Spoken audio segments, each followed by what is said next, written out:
प्रस्तुति गांधी गांधी गांधी गांधी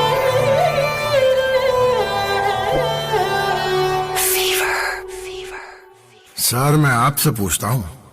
हाँ सर, आप ही से जो रेडियो सुन रहे हैं। अच्छा, आपको बुरा कब लगता है? खून कब खौलता है आपका? चलिए मान लीजिए आप सड़क पे जा रहे हैं और एक बदमाश आपको बिना किसी बात आपके मासूम से मुखड़े पर अपने हाथ का एक प्रिंट छाप देता है, तो आपको कितना बुरा लगेगा? अगर वो बदमाश की साइज आपसे बहुत ज्यादा है तो एक बार के लिए हो सकता है कि आप इस बात को नजरअंदाज भी कर दें और आगे बढ़ जाएं। लेकिन अगर आपके साथ आपका 5 साल का बेटा जा रहा हो और वही बदमाश उस पे हाथ उठा दे, तो आप किसी शेप एंड साइज की फिक्र न करते हुए अपना आपा खो बैठेंगे। हमें अपने आप से ज्यादा बुरा अपनों के लिए लगता है। कुछ ऐसे ही थे मेरे बापू। उन्होंने पूरे देश को अपना परिवार माना था। ऐसे में जब उन्होंने अंग्रेजों को अपने देशवासियों पर जुल्म करते देखा तो उनसे बर्दाश्त नहीं हुआ। तभी बापू को एक न्योता आया बनारस हिंदू यूनिवर्सिटी के उद्घाटन में स्टूडेंट्स को भाषण देने का। भाइयों और बहनों, आज हम सभी के लिए बड़ी खुशी की बात है कि आज बनारस हिंदू कॉलेज एक यूनिवर्सिटी बनने जा रहा है। और यह संभव ना था अगर मिसेस एनी बेसेंट इतने प्रयास ना करती।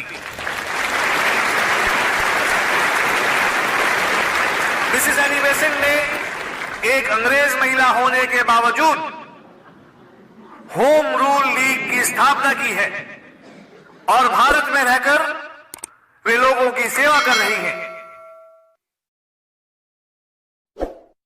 हिज हाइनेस महाराजा करण सिंह और वाइसराय लॉर्ड हार्डिंग के बाद मैं आग्रह करूंगा मिस्टर एम के गांधी को कि कृपया वो मंच पर आए और छात्रों को 2 शब्द कहें।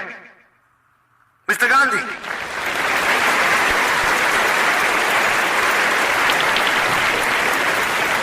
सबसे पहले मैं मेरे दोस्त से आज्ञा चाहूंगा कि मुझे 2 शब्द से ज्यादा बोलने की आज्ञा दें। भाइयों और बहनों, आज हमारे सामने यहाँ कई महाराज हैं जिनकी देखरेख और छत्र छाया में हम सब रह रहे हैं। देश की गरीबी और गरीबों की बात सभी वक्ताओं ने जोर देकर कही है। यहां आए महाअनुभवों का शरीर जब मैं सोने से लगा हुआ देखता हूं और उन्हीं की जुबान से गरीबी हटाने की बातें सुनता हूं तो मुझे बड़ी शर्म आती है। आप सबको यह समझना होगा कि जब तक आप अपने इन आभूषणों को उतार कर देश की भलाई के लिए नहीं लाएंगे, तब तक इस देश से गरीबी नहीं जाएगी। तब तक ये देश आजादी के बारे में तो सोच भी नहीं सकेगा। ये पागल हम राजाओं का भरी सभा में अपमान कर रहा है। हम और अपमान नहीं सह सकते। हम जा रहे हैं। चुप कराओ इस पागल को। इसे मंच से नीचे उतारो। आप बोलिए गांधी जी, हम आपको सुनना चाहते हैं। हाँ हाँ गांधी जी बोलिए। गांधी जी हम आपको सुनना चाहते हैं। बोलिए बोलिए गांधी जी, हम आपको सुनना चाहते हैं। गांधी जी धन्यवाद। अगर हम बात करते हैं पूर्ण स्वराज की, तो वो केवल इस देश के गरीब किसान ला सकते हैं। वो किसान जो धरती का सीना फाड़ के अनाज उगाता है। दिल्ली, बंबई और कलकत्ता के चंद वकील या उद्योगपति नहीं। यहां उपस्थित सभी छात्रों से मैं कहूंगा, आज जो हमें शिक्षा दी जाती है वो केवल अंग्रेजों की गुलामी करने के लिए। अगर कल को हमारा देश आजाद होगा तो हमारी अपनी शिक्षा का ढांचा होगा जिसे पढ़कर हमारे लोग आगे बढ़ेंगे और देश को आगे बढ़ाएंगे,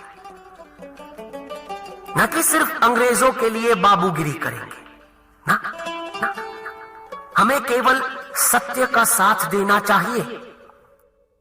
अगर हम सच की राह पर हैं, तो हमें किसी से डरने की जरूरत नहीं है, न अंग्रेजों से और न ही इन राजाओं से।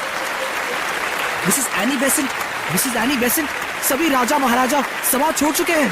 पूरा कार्यक्रम खराब हो गया। जब तक एक हिंदुस्तानी दूसरे हिंदुस्तानी को अपना भाई नहीं समझेगा, तब तक हम आजादी के बारे में सोच भी नहीं सकते। हमें तो बहुत दूर जाना है। रुक जाओ। अगर आपको लगता है कि मेरी बातें राष्ट्र हित में नहीं है, तो जी मैं रुक जाता हूं। मिस्टर गांधी, बैठ जाओ। निर्धन के धन पर करे जो भोग वो है चोर। बापू ने दी आवाज, दुई राजपाट छोड़, दुई राजपाट दाल चावल रोटी तेल घी, हम लोगों को ये सब हजम हो जाता है, लेकिन सच सर, ये सच ऐसा पकवान है जो हर किसी को हजम नहीं होता। और अक्सर इस सच का टेस्ट भी कड़वा होता है। वो कड़वा सच चखाया था मेरे बापू ने उन लोगों को जो वहां के बैठे हुक्मरान बर्दाश्त नहीं कर पाए थे और भरी सभा छोड़कर चले गए। सर, तारीफें तो सभी करते हैं, पर सच्चा दोस्त वही है जो आपकी कमियां बताए।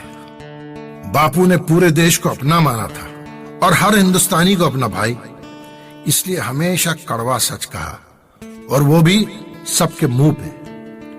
और ऐसी ही कई महानताओं की वजह से सर रविंद्रनाथ टैगोर ने बापू को महात्मा का खिताब दिया, और तब से मेरे बापू कहलाने लगे महात्मा गांधी।